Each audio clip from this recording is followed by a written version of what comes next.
So what up mga papa, magandang gabi sa inyo. Tamang deliver muna tayo ngayong gabi. Night ride muna, Grab.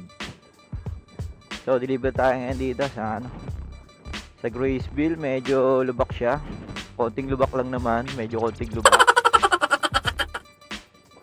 Ito yung pinaka-hassle na rito eh. Pinaka-hassle na daanan dito sa si Del Monte, Bulacan, Graceville. Kasi 3 years na ako nag-grab, parang wala pa rin pagbabago dito. Kasi sa iba naman na develop na nila yung mga kalsada ron eh. Hindi ko sure anong reason bakit hindi ginagawa. Kasi marami na ako nadaanan na lugar na naayos na ngayon eh. Smooth na yung kalsada. Ito hindi talaga. Since day 1 ata ganito to eh.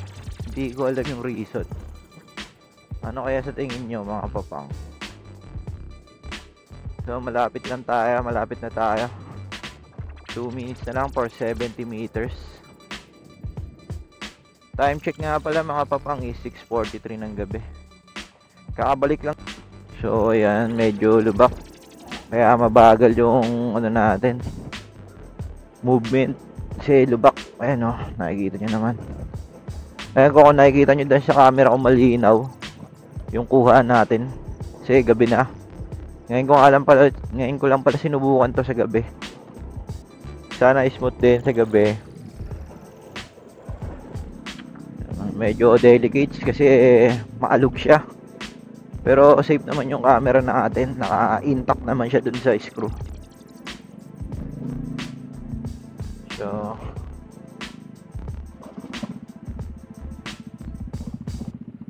konti na lang mga papang. Masisira na yung bearing natin. Konti na lang. So marami rin palang dumadaan dito. Shortcut din kasi to at the same time. Kung dadaan ka pa kasi ng Mountain View, malayo. Kung taga Deca Homes ka, kaya taga Harmony 2, yan. Shortcut din kasi to. Kaya marami rin nagdadaan na motorista, mga galing trabaho. Galing trabaho yan. So malapit na tayo mga papang. Binigay nga palang landmark sa atin nung customer is mayroong malalaking paso sa labas ng bahay nila. So ayun, nakikita ko na. Ayan, ito na siguro yan. Malalaking paso. Mukhang napag-deliver na rin tayo dito before.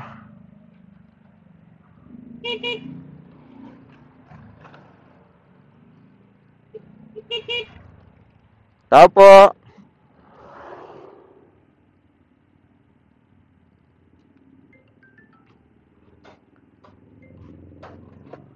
Hi sir, good evening.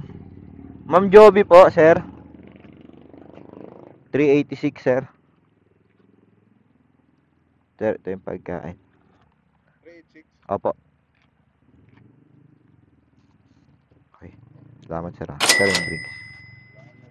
Okay, sige. 1, 2, 3. Okay na to sir. Salamat sir. So mga papang, exact amount. Baka mamaya marami na tayong tip. So mga papang, mamaya na ulit na lang tayo mamaya.